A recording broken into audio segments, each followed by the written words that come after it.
Telenovela PH. Love, romance, fantasy, kwentong aabot sa puso at imahinasyon. Lucas and Althea Stories. Anino sa Liwanag. Isang pag-ibig na isinilang sa gitna ng dilim. Episode 50. Iniwan sa dilim. Tahimik ang loob ng kulungan. Tanging ang mahinang paghinga nina Lucas at Althea ang maririnig. Nakayuko si Lucas, parang may mabigat na alaala na matagal nang nakabaon sa isip niya. Dahan-dahan siyang tumingin kay La Viuda. Ang aking ina, anong alam mo sa kanya? Napakunot ang noo ni La Viuda, ngunit nanatiling tahimik. Nagpatuloy si Lucas, bahagyang nanginginig ang boses. Nung bata pa ako, may isang alaala na paulit-ulit bumabalik sa panaginip ko. Takot na takot ako noon. Nakikita ko ang aking ina, tumatakbo, buhat ako sa kanyang mga bisig. Sa kaliwang kamay niya, may hawak siyang isang batang babae. Huminga ng malalim si Lucas, pilit binubuo ang alaala. Bigla kaming nagkahiwalay. Ang huling malinaw kong naaalala, paulit-ulit niyang sinisigaw sa akin. Lucas, takbo, takbo, magtago ka. Napapikit si Lucas, parang muling bumalik ang takot ng bata sa kanyang dibdib. Hanggang sa makita ako ng ama ko, at mula noon, hindi ko na nakita ang aking ina. Wala na akong ibang maalala. Tumingin siya ng diretso kay La Viuda. Matindi ang titig, puno ng tanong at pangamba. At ikaw ba ang batang babaeng hawak ng ina ko noon? Nabigla si Althea sa tanong. Tahimik ang buong silid, parang huminto ang oras habang hinihintay ang sagot ni La Viuda. Hindi na mahalaga kung ako man ang batang iyon o hindi, malamig na sabi ni La Viuda. Dahan-dahan siyang tumalikod. Maswerte ka pa, Anino. Hindi kita papatayin, hindi pa ngayon. Huminto siya sandali, saka tumingin kay Althea. Pero siya, bahagyang bumaba ang boses ni La Viuda. Hindi mo na siya makikita pa. Nanlamig ang katawan ni Lucas. Anong ibig mong sabihin? Pilit niyang tanong. Ngumiti si La Viuda, hindi masaya, kundi mapanganib. May mga paghihiwalay na mas masakit kaysa kamatayan. At maniwala ka sa akin, Anino. Mas gugustuhin mo pang mamatay, kaysa maranasan ang mangyayari sa kanya. Habang papalayo si La Viuda, biglang lumapit ang apat na Amazona kina Lucas at Althea. Dalawa sa kanila ang humawak kay Althea. Napahigpit ang kapit ng mga kamay sa kanyang mga braso. Lucas! Sigaw ni Althea, pilit kumakawala. Sinubukan ni Lucas na tumayo, pero bumigay ang kanyang tuhod. Masakit pa ang buong katawan niya sa mga sugat. Lumapit ang dalawa pang Amazona sa kanya. Isang iglap, isang malakas na hampas sa batok. Nawala ang lakas ni Lucas. Bumagsak ang kanyang katawan sa sahig. Lucas! Lucas! Pahiyaw na sigaw ni Althea habang nawawala sa ulirat ang binata. Dahan-daang pumikit ang mga mata ni Lucas. Ang huling narinig niya, ang boses ni Althea, puno ng takot. At sa sandaling iyon, tuluyang nagdilim ang paningin ni Lucas. Kasabay ng unti-unting paglayo ng boses ni Althea. Hinihila si Althea palabas ng selda. Mahigpit ang kapit ni Nix at Azura sa magkabilang braso niya. Bitawan niyo ako. Pumapalag si Althea, umiiyak, pilit nililungon si Lucas. Sa likod niya, nakahandusay si Lucas sa sahig. Duguan, walang malay. Lucas! Gising! Lucas! Napasigaw siya, nanginginig ang boses. Pero walang tugon. Hindi gumagalaw ang anino. Habang palayo siya, pilit niyang iniabot ang kamay sa direksyon ni Lucas. Pero lalo lamang siyang hinihila ng dalawang Amazona. Sumara ang pinto sa pagitan nila. Isang mabigat na tunog ng bakal. Sa dilim ng selda, naiwan si Lucas, mag-isa. Sa pasilyo, patuloy na umiiyak si Althea habang hinihila palayo. Lucas, huwag kang sumuko, please. Sa kabilang pader ng selda, dahan-daang namulat ang mga mata ni Lucas. Althea, ngunit ang tanging sagot sa kanya ay ang katahimikan. Tahimik ang control room. Sa mga monitor, makikita ang iba't ibang pasilyo, mga bantay, mga ruta ng paglikas, at ang selda kung saan gising na si Lucas, sugatan pero mulat ang mata. Nakatayo si Severo, seryosong nakamasid. Biglang bumukas ang pinto. Pumasok si La Viuda. Maghanda na kayo, malamig niyang utos. Aalis na tayo. Kahit anong oras, pwedeng dumating ang mga tauhan ni Don Ricardo. Tumango si Severo at agad nag-utos sa radyo. Ihanda ang mga sasakyan. I-activate ang mga ruta ng paglikas. Ilipat ang bihag kapag kailangan. Higpitan ang pagbabantay. Nagkilos ang mga tauhan. Lumapit si La Viuda sa mga monitor.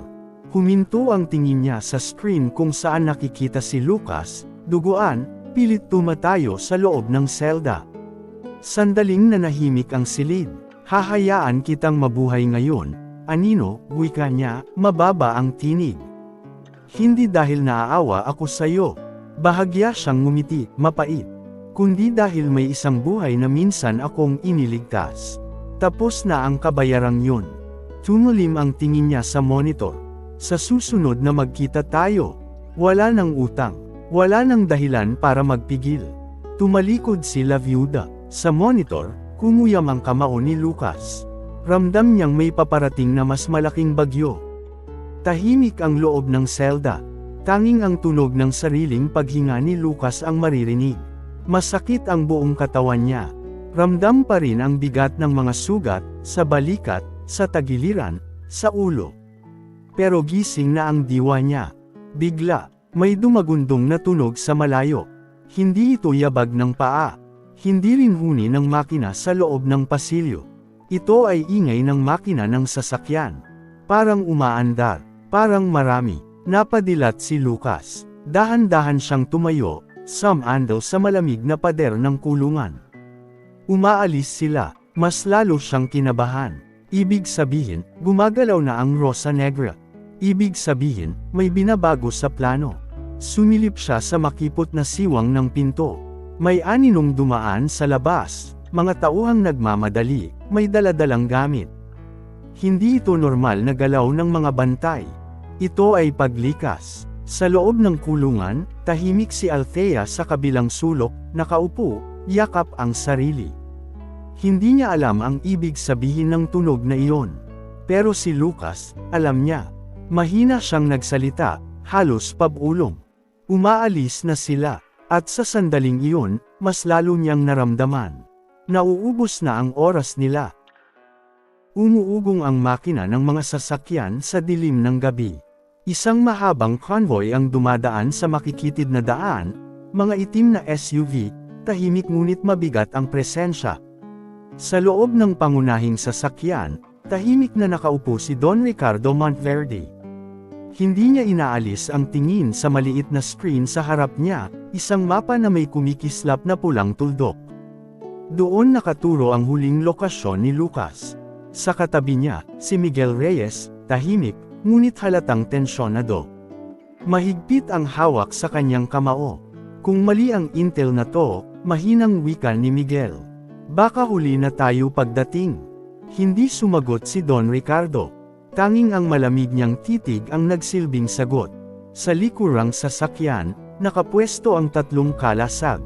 Ulap, nakapikit, parang nagme-meditate sa gitna ng ingay ng kalsada. Bato, hawak ang armas, nakatitig sa kadiliman sa labas ng bintana. Kidlat, nakahawak sa earpiece, nakikinig sa bawat galaw ng mga scout sa unahan.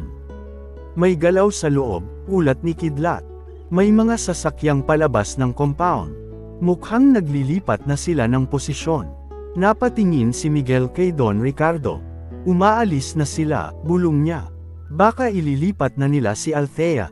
Tumango si Don Ricardo, mabigat ang tinig. Mas lalong kailangan nating bilisan.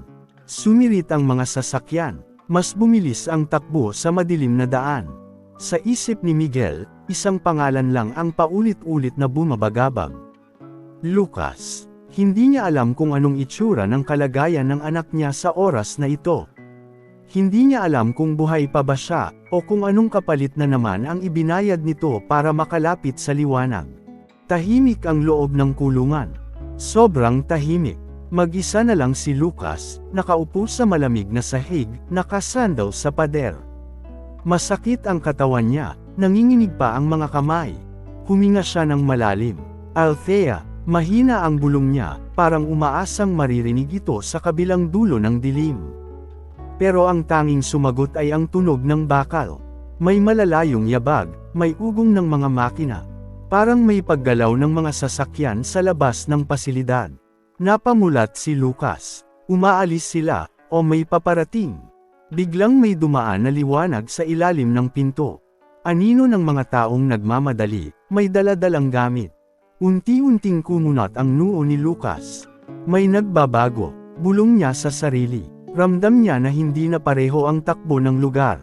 Parang naghahanda ang buong pasilidad para sa isang malaking galaw. Napakuyom ang kamao niya. Inilipat na nila si Althea. At hindi ko alam kung saan. Tumayo siya kahit nanginginig ang tuhod. Lumapit sa pintong bakal, idinikit ang tainga. May maririnig siyang malalayong utos. May makina, may sasakyang umaandar.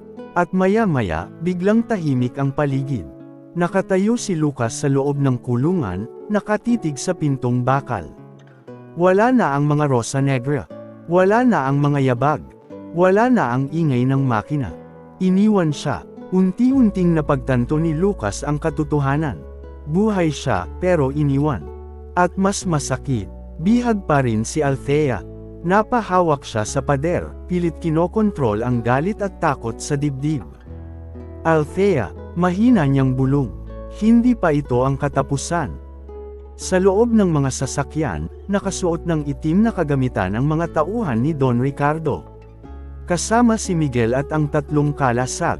Umaandar ang convoy sa dilim. Handa na ang lahat, sabi ng isa sa mga tauhan. Papasok na tayo sa teritoryo ng Rosa Negra. Tahimik si Don Ricardo, nakatitig sa unahan. Hindi na tayo uurong, malamig niyang wika. Kunin natin ang anak ko. Saglit na napapikit si Miguel. Lucas, sana buhay ka pa pagdating namin. Isang ilaw ang biglang pumatay sa pasilyo. Muling bumalik ang dilim. Mag-isa si Lucas. Walang armas. Walang kasama. Pero may isang malinaw na desisyon sa mata niya. Hindi siya hihinto. Hindi niya iiwan si Althea. Kung nagustuhan ninyo ang episode 50, huwag kalimutang mag-like, share and subscribe sa channel natin, at pindutin ang notification bell para sa susunod pang mga episode, sa Lucas and Althea Stories, Anino sa Liwanag.